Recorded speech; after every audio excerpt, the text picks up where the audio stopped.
জি, আসসালামু আলাইকুম। ওয়ালাইকুম আসসালাম ওয়া রাহমাতুল্লাহি ওয়া বারাকাতুহু। বলেন। জি, আমার দুইটা প্রশ্ন।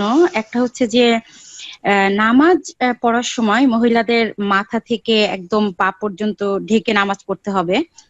শুধু হয়তোবা ফেস আর হাতের কবজি থেকে এতটুকু বের করা যাবে। বাট আমি একটু জানতে চাচ্ছিলাম যে পায়ের পাতাটা মানে পায়ের গোড়ালির যে হাড্ডিটা, এটা আমি জানি যে ওই পর্যন্ত ঢাকা লাগবে। বাট পায়ের পাতাটা আমরা বের করে নামাজ পড়তে পারবো কিনা? মানে সেক্ষেত্রে আমাদের মোজা পরে নামাজ পড়াটাই জরুরি কিনা? না, মোজা পরে নামাজ পড়া মহিলাদের জরুরি নয়। যদি বিষয়টি ইখতিলাফ আছে, কিছু কিছু উলামারা এই ক্ষেত্রে কঠোর ফতোয়া দিয়েছেন যে পায়ের পাতা পর্যন্ত ঢাকতে হবে, কিন্তু এর কোনো অকাট্য শক্ত দলিল নেই। যদি পায়ের অপর ভাগ মানে এত নিচে থেকে আছে, আপনার কাপড় আছে টাকনার নিচে, যাতে করে পায়ের অপর ভাগ ঢেকে যাচ্ছে, তাহলে অসুবিধা নাই ইনশাআল্লাহ। এক কথায় মোজা পরা শর্ত নয়, বা পায়ের তলা ঢাকা শর্ত নয়, বা জরুরি নয় মহিলাদের জন্য। জি, জি, আমার আর দ্বিতীয় এটা প্রশ্নটা কষ্টকর বটে, 5 ওয়াক্ত 5 বার করে মোজা পড়বেন, না এত দিন কঠিন নয়। ইন্না দীনা ইউসরুন, দিন সহজ। যেখানে আমাদের কাছে অকাট্য কোনো দলিল নাই, তো এমন কোনো ফতোয়া দেওয়া উচিত নয়।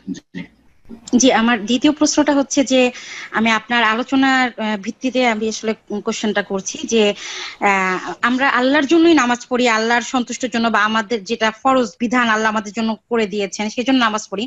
বাট অনেক সময় হয় না যে আমরা কিন্তু মনে চিন্তা করি যে না, আমি নামাজ পড়লে, রোজা করলে, আল্লাহর পথে থাকলেই আমার জীবনটা সুন্দর হবে বা ভালো হবে বা কল্যাণ হবে।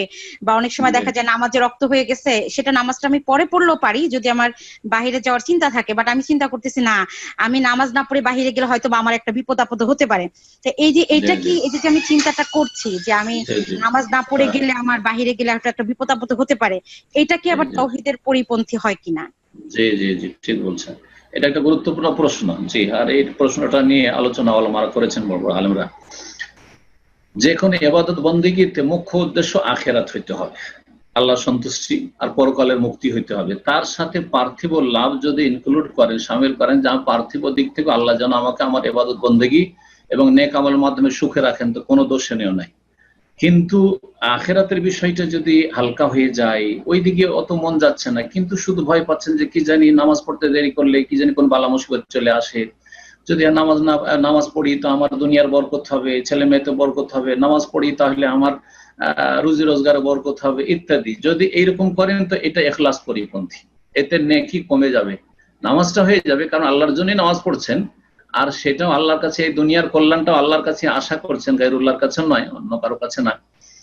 সুতরাং নামাজটা তো হয়ে যাবে, কিন্তু নামাজের সওয়াব কমে যাবে, কারণ তাতে আপনার ইখলাসে ত্রুটি আছে। ইখলাস নেই নয়, ইখলাস আছে, কিন্তু ইখলাসের নিষ্ঠাতে ত্রুটি আছে। সুতরাং মুখ্য উদ্দেশ্য হইতে হবে আখিরাত, পরকাল, আল্লাহর সন্তুষ্টি, আর তার সাথে সাথে আল্লাহ দুনিয়াও যেন আমার ভালো করে। যেমন আল্লাহ শিখিয়েছেন রব্বানা আতিনা ফিদ দুনিয়া হাসানা ওয়া ফিল আখিরাতি হাসানা ওয়া কিনা আযাবান নার। জি।